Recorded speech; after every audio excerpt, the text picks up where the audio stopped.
जय श्रीमन्नारायण, जय श्रीमन्नारायण, जय श्रीमन्नारायण, जय श्रीमन्नारायण, जय श्रीमन्नारायण, जय श्रीमन्नारायण, जय श्रीमन्नारायण। लोकाभिरामं रणरङ्गधीरं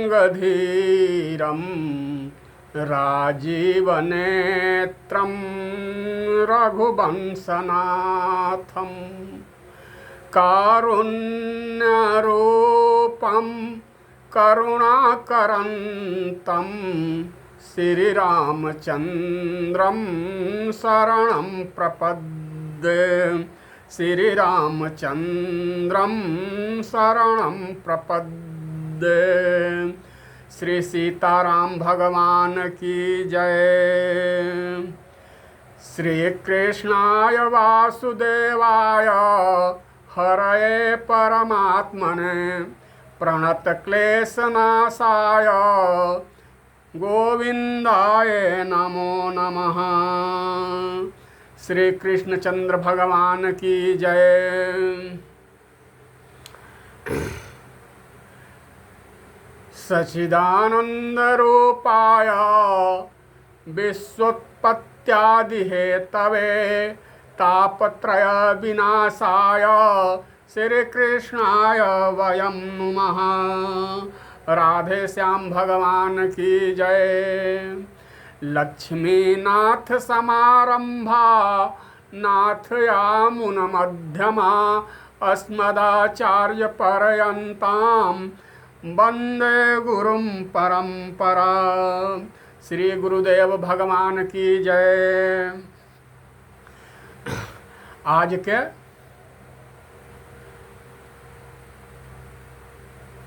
शामकालीन बेला में माता शबरी के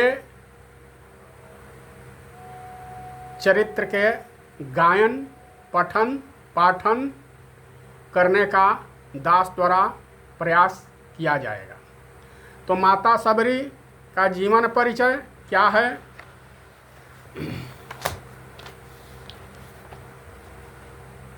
उस प्रसंग के निवेदन के पूर्व एक शबरी माता के जीवन चरित्र से ही संबंधित एक पद। वह जीवन क्या जो भक्ति भाव और सत्संगति से दूर रहे। वह जीवन क्या जो भक्ति भाव और सत्संगति से दूर रहे।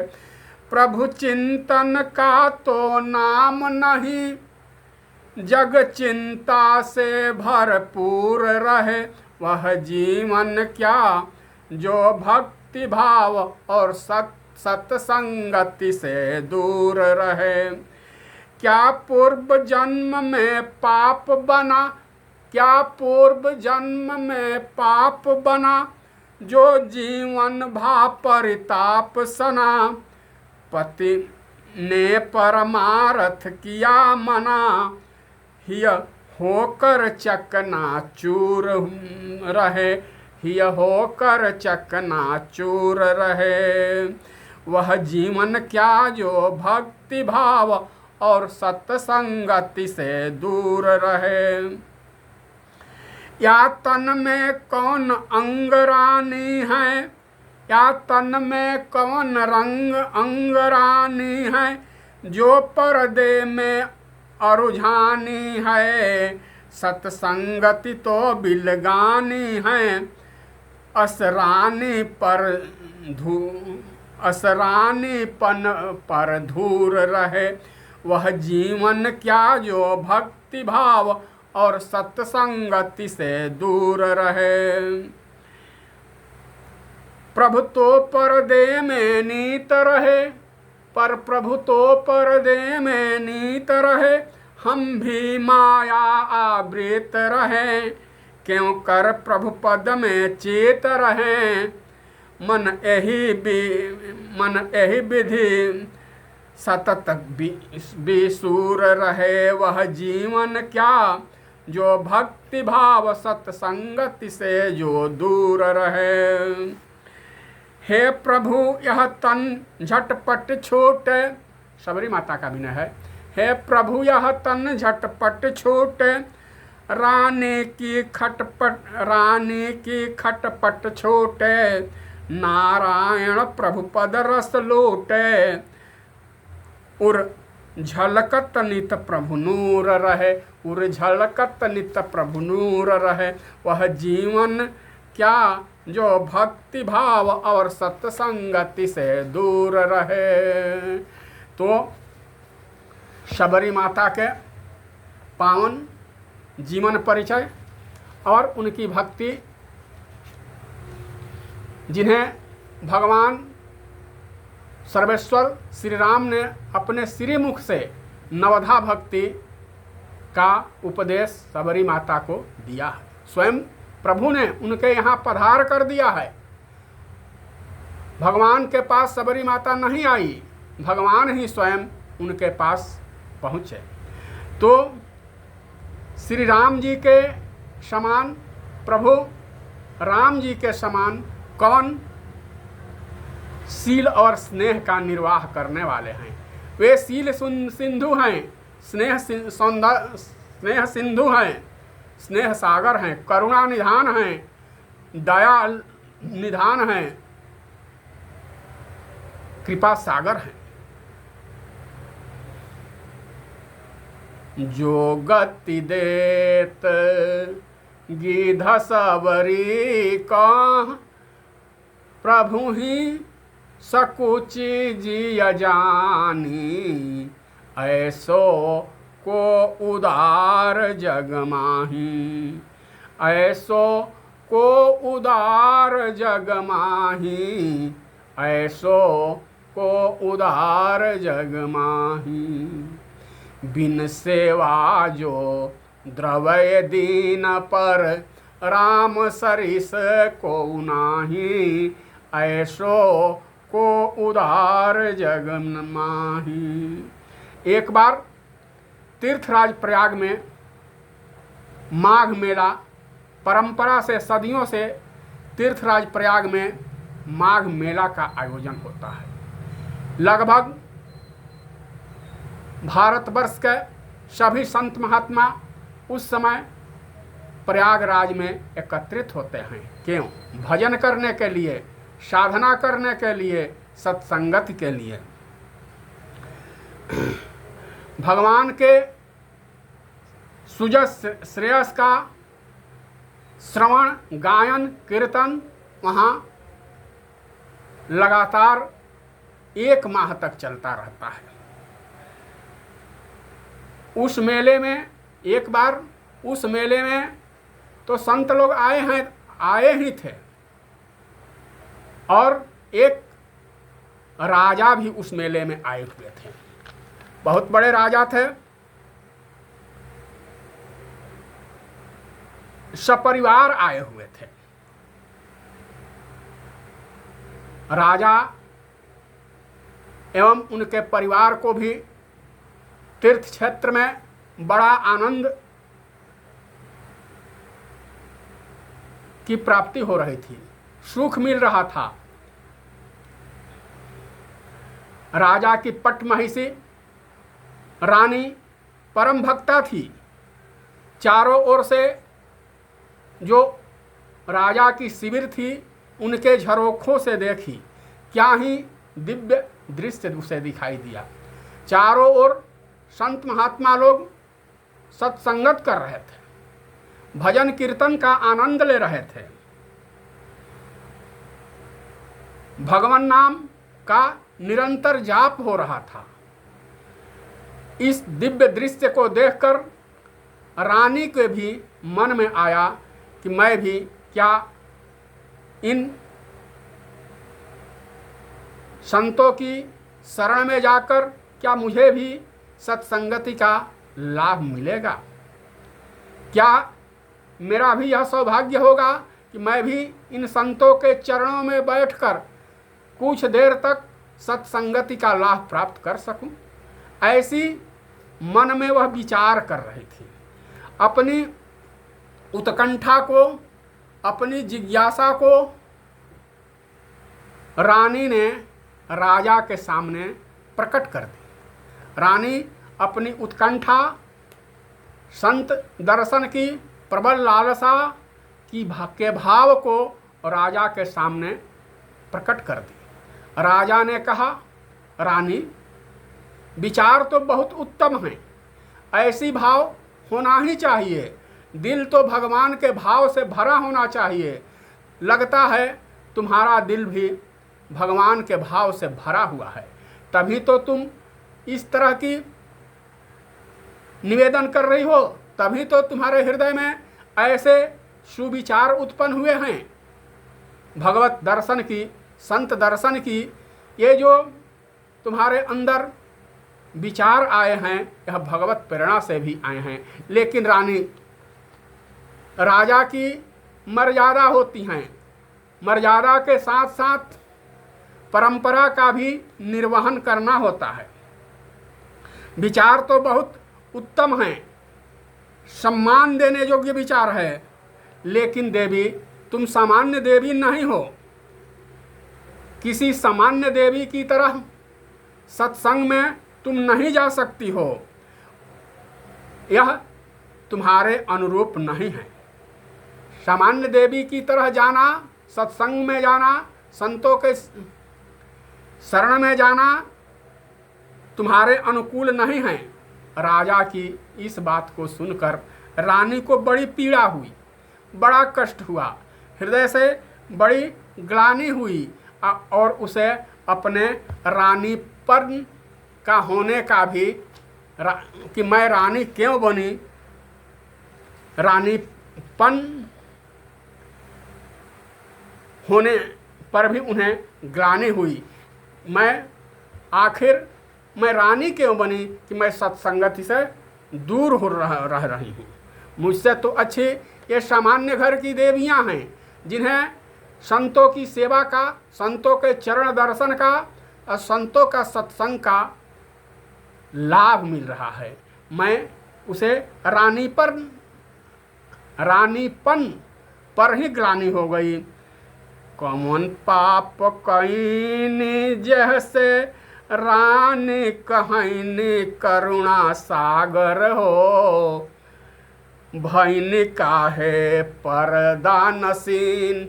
विनय कर रही है, कौन पाप कईनी जग में रानी कहनी करुणा सागर हो, भैनी काहे पर्दा नसीन करुणा सागर हो, भैनी काहे पर्दा नसीन। विषय में सनैली जैसे ओखरी में खनैनी करुणा सागर हो, चारू ओर से भैनी हम बेदीन करुणा सागर हो, चारू ओर से भैनी हम बेदीन करुणा सागर हो, चारू ओर से भैनी हम बेदीन। रानी कौन अंग जैसे छूटल सत्संग करुणा सागर हो, बुधिया होखे दिन पे दिन मलिन करुणा सागर हो, बुधिया होखे दिन पे दिन मलिन। कौनो तीर्थ ना नहैनी जप तप साधन किछुओ ना कैनी, कौनो तीर्थ ना नहैनी जप तप साधन कुछ ना कैनी करुणा सागर हो, रहनी दुनियादारी में ही लीन करुणा सागर हो, रहनी दुनियादारी में ही लीन। चिंता में मन पागे दिन में भूखियो ना लागे, चिंता में मन पागे दिनों में भूखियो ना लागे करुणा सागर हो, रतिया में आवे नाही नीन करुणा सागर हो, रतिया में आवे नाही नीन करुणा सागर हो। गलल जाल देहिया तोहार मिलल ना सनेहिया करुणा सागर हो करम के गतिया बड़ी झीन करुणा सागर हो करम के बतिया बड़ी झीन रखित अपना कृपा के अधीन करुणा सागर हो रखित अपना कृपा के अधीन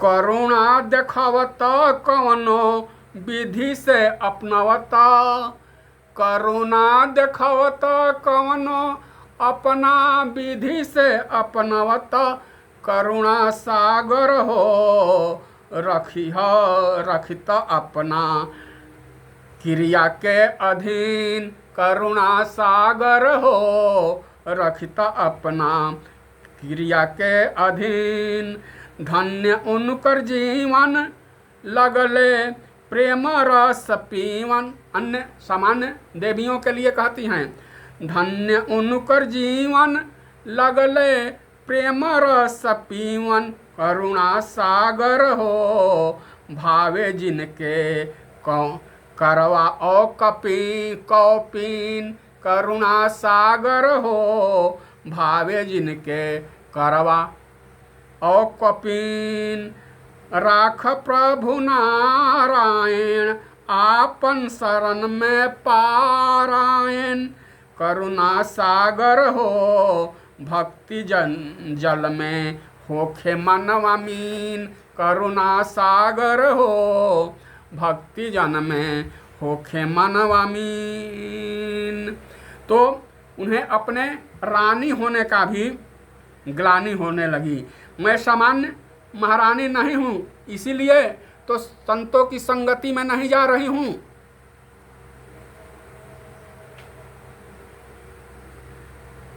हे प्रभु, मैं तो अब सत्संग भजन के बिना रह नहीं सकती।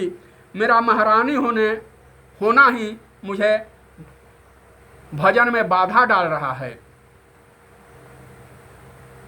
तो क्या किया जाए?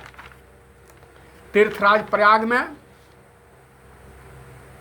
पावन वातावरण तो था ही। एक दिन अर्धरात्रि में शिविर से निकलकर सामने जो त्रिवेणी की कलकल की धारा बह रही थी, भयंकर अंधेरी रात थी, उस धारा में प्रवेश कर गए। कंठ प्रयत्न जल में खड़ा होकर निवेदन की, हे प्रभु, आत्महत्या के समान कोई पाप नहीं है, लेकिन सो तनु राखी करब मैं काहा, सो तन राखी करब मैं काहा। सो ऐसा शरीर रखकर जिसके द्वारा भगवान की भक्ति सत्संग न हो, वैसे शरीर रखने से क्या फायदा।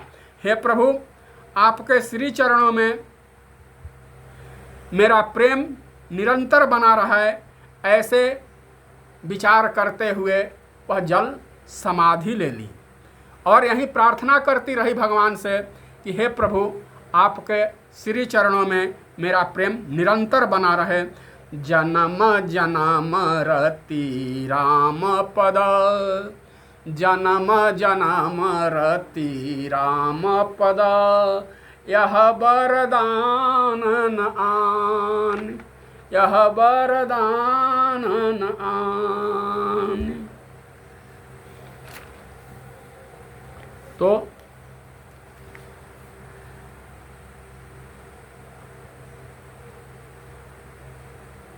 सुबह हुआ, महारानी घर में नहीं मिली। राजा एवं उनके सैनिकों द्वारा रानी की खोजबीन की गई।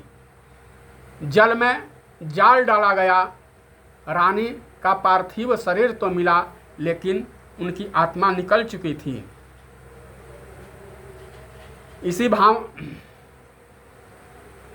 वह ऐसी भावना करते हुए उनके प्राण निकले थे कि हे प्रभु, अगला जन्म किसी भी जाति में मेरा जन्म हो, लेकिन मुझे रानी मत बनाना। इसी भावना के कारण उस महारानी का जन्म सामान्य शबर जाति में हुआ। शबर जाति में जन्म लेने के कारण उसे सबरी माता के नाम से जाना जाता है। आज तक संभवतः किसी संत द्वारा सबरी माता का नाम का वर्णन नहीं किया गया है कि उनका नाम क्या था, लेकिन शबर जाति में जन्म लेने के कारण उनको सबरी माता के नाम से जाना जाता है। भील जाति में उत्पन्न होने के कारण उन्हें भीलनी के भी नाम से जाना जाता है।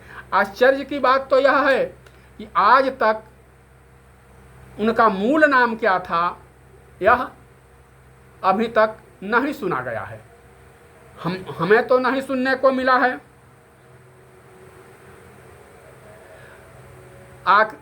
खैर, क्या करना है नाम जानकर।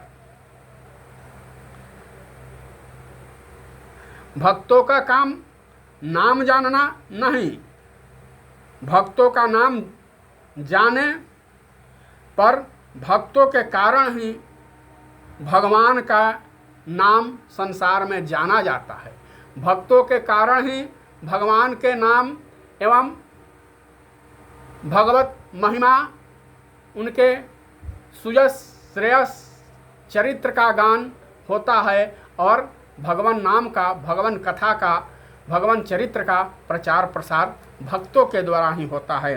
तो यहाँ सबरी माता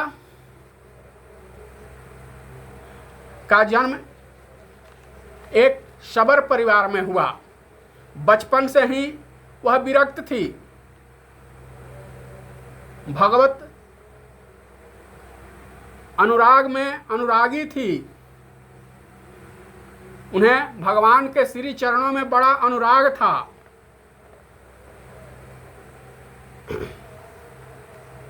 और संसार की क्षणभंगुरता का भी उन्हें ज्ञान था। पुष्प से शिक्षा लेनी चाहिए क्या?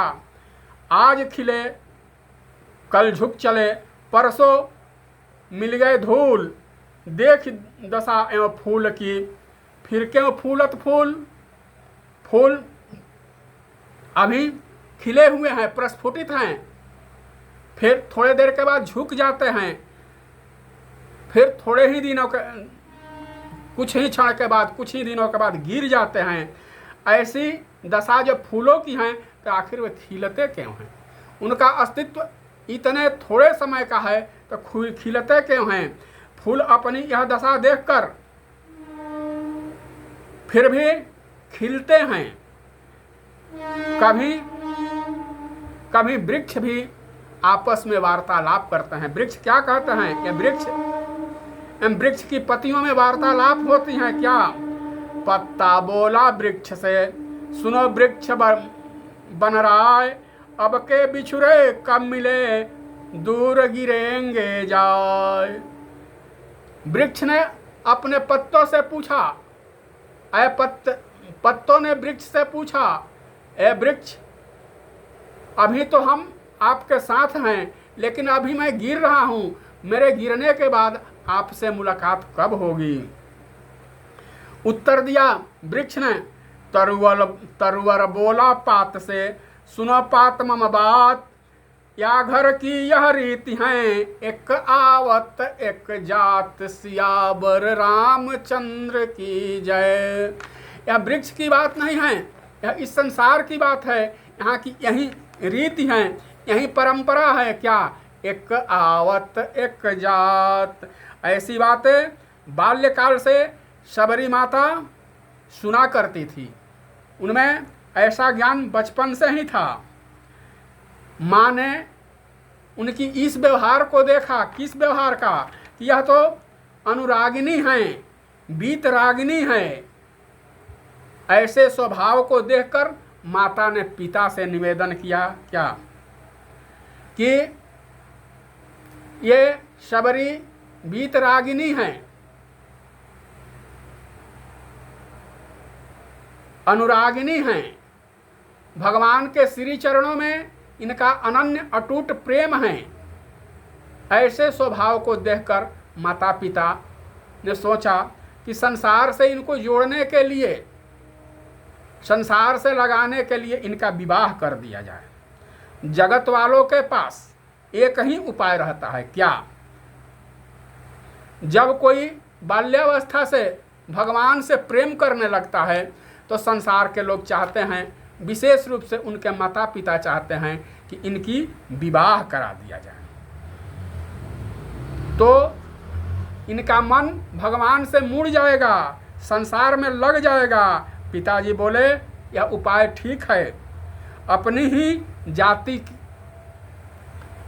में एक सुयोग्य वर से उनकी विवाह की तिथि तय हो गई। उस समय सबरी माता का उम्र 12 साल का था। तिथि नज़दीक आई। शबरी माता की माँ शबरी की बालों को सुलझाने लगी, जटाओं को ठीक करने लगी। शबरी माता बोली कि आज ऐसा क्यों मेरा श्रृंगार कर रही हो? माता बोली कि शबरी, कल ही तुम्हारी विवाह होगा, तुम्हारा ब्याह होगा, बारात आएंगे, इसलिए तुम्हारा श्रृंगार किया जा रहा है।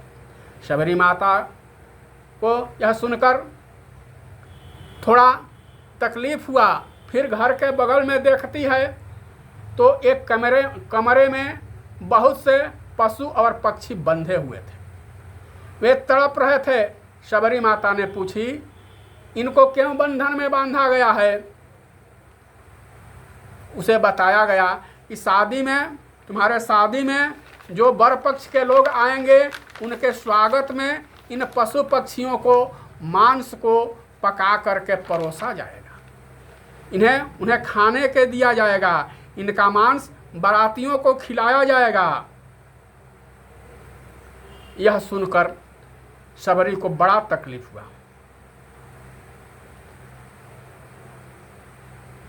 शबरी माता का कोमल हृदय क्रंदन कर उठा, आंखों में अश्रु भर आए, नेत्र सजल हो गए, आंखों से निरंतर आंसू की बरसात हो गई। बोली, छोड़ो छोड़ो छोड़ो माता, अब मांग न कढ़ाऊं। यह विवाह है कि क्या यही विवाह है? बाँह छुड़ाकर जाते जाते, बाँह छुड़ाकर शबरी जी जाने लगी। जाते जाते वह कमरा मिला। सब पशु पक्षियों को दरवाजा खोल करके मुक्त कर दी। सब पशु पक्षियों ने हृदय से शबरी माता को दुआएं दी। शबरी, तुमने हमें मुक्त कर दिया, भगवान तुमको मुक्त कर देंगे। शबरी माता उसी दिन गृह त्याग करके जंगल में चली गई, वन में चली गई।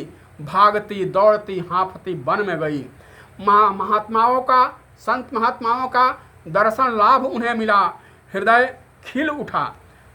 लेकिन जिस संत के पास वह प्रार्थना करती, मुझे आश्रम में निवास दिया जाए, वे संत कहते कि आपकी भाव तो बड़ा उत्तम है, लेकिन उस समय की मान्यता एवं मर्यादा के अनुसार संत लोग कहा करते, एक तो तुम स्त्री हो, दूसरे सबर जाति को हो, इसलिए आश्रम में निवास नहीं मिलेगा। एक तो तुम स्त्री हो और दूसरे शूद्रा हो, हम तुम्हें अपने आश्रम में निवास नहीं दे सकते। अब शबरी माता को कितनी कठिनाई होगी, कितनी पीड़ा होगी, इसका अंदाजा लगाया जा सकता है। तो वह भगवान के ध्यान में लग गई। भगवान से प्रार्थना करने लगी। उनके अंतरात्मा में प्रभु की प्रेरणा हुई, क्या करें, क्या करूं? ऐसी प्रेरणा हुई, सेवा सेवा सेवा सेवा करो। अब शबरी माता सोचने लगी, यह सेवा कैसे किया जाए। तो आश्रम अब रात्रि में दिन भर वृक्ष के नीचे भगवान की भजन करती। जब रात हो जाता, सभी ब्रह्मचारी और लोग सो जाते, तब शबरी माता आश्रम को साफ करती, झाड़ू उठाती, आश्रम को साफ करती, परिमार्जित कर देती, संविधा के लिए लकड़ियाँ ला देती, फूल ला देती पूजा करने के लिए।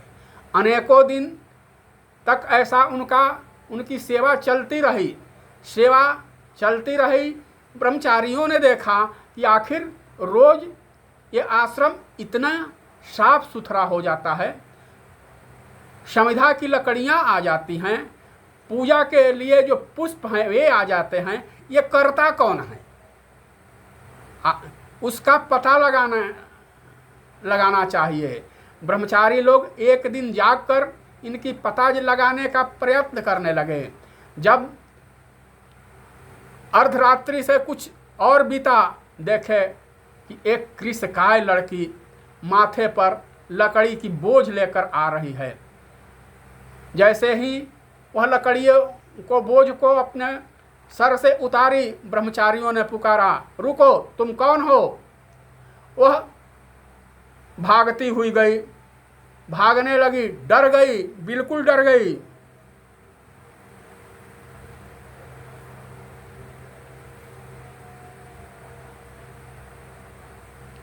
लेकिन ब्रह्मचारियों ने कहा, डरो मत, तुम बताओ।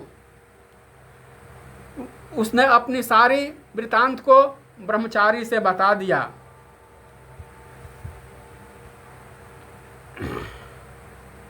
पहले तो जब ब्रह्मचारी उन्हें पुकारे तो डरने लगी, डर से रोने लगी। ब्रह्मचारी जी बोले, चलो महाराज के पास। उस आश्रम के अधिपति के समक्ष शबरी को प्रस्तुत किया गया।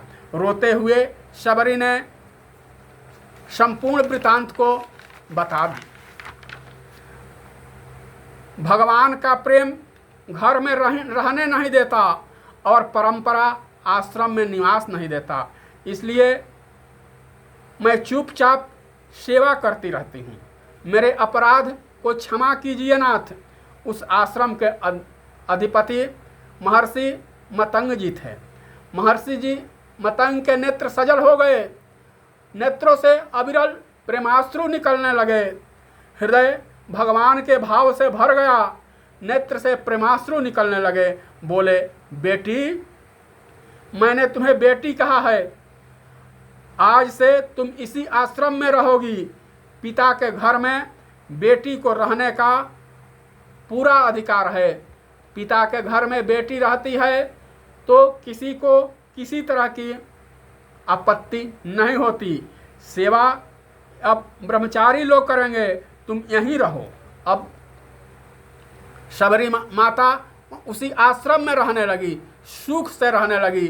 भजन का उसे अवसर मिल जाता, सत्संगत की अवसर मिल जाता, संतों की सेवा का अवसर मिल जाता। उनके दिन बड़े अच्छी तरह कटने लगे। एक दिन ऐसा हुआ कि मतंग ऋषि अपने योग बल से, प्राणायाम से अपने जीवन को समेटते हुए प्रभु धाम जाने को तैयार हुए। सभी ब्रह्मचारी रोने लगे। समाचार जब शबरी को मिला तो वह भी व्याकुल हो गई। वह आकर निवेदन करने लगी, पिताजी आप जा रहे हैं, आएंगे कब? मतंग ऋषि बोले, बेटा मैं वहाँ से आऊँगा नहीं, तो लेकिन तुमको भगवान की प्राप्ति होगी, एक दिन तुमसे भगवान जरूर मिलेंगे। शबरी माता और मतंग ऋषि दोनों संभवतः समयाभाव के कारण मतंग ऋषि बताए नहीं कि भगवान कब मिलेंगे। शबरी माता भी यह नहीं समझ पाई कि मतंग ऋषि तो बता दिए थे कि भगवान को खोजने के लिए शबरी तुम्हें नहीं जाना होगा, भगवान स्वयं तुझको खोजते खोजते यहाँ आएंगे। यह बात तो गुरुजी से उसे पता था, उन्हें दृढ़ विश्वास भी था। जब हमारे गुरुजी कहे हैं तो भगवान स्वयं निश्चित रूप से आएंगे। लेकिन किस दिन आएंगे? कहीं आज ही ना आ जाए, कहीं कल ना आ जाए। इस भाव से वह रोज आश्रम को साफ करती, गलियों को साफ करती और भगवान की आगमन की प्रतीक्षा कर रही थी। तो शबरी माता के पावन चरित्र में आज इतना ही। फिर जैसी प्रभु की इच्छा होगी वैसा करने का प्रयास किया जाएगा। तब तक के लिए जय जय सीताराम, जय श्रीमन नारायण, जय श्रीमन नारायण, जय श्रीमन नारायण, जय श्रीमन नारायण।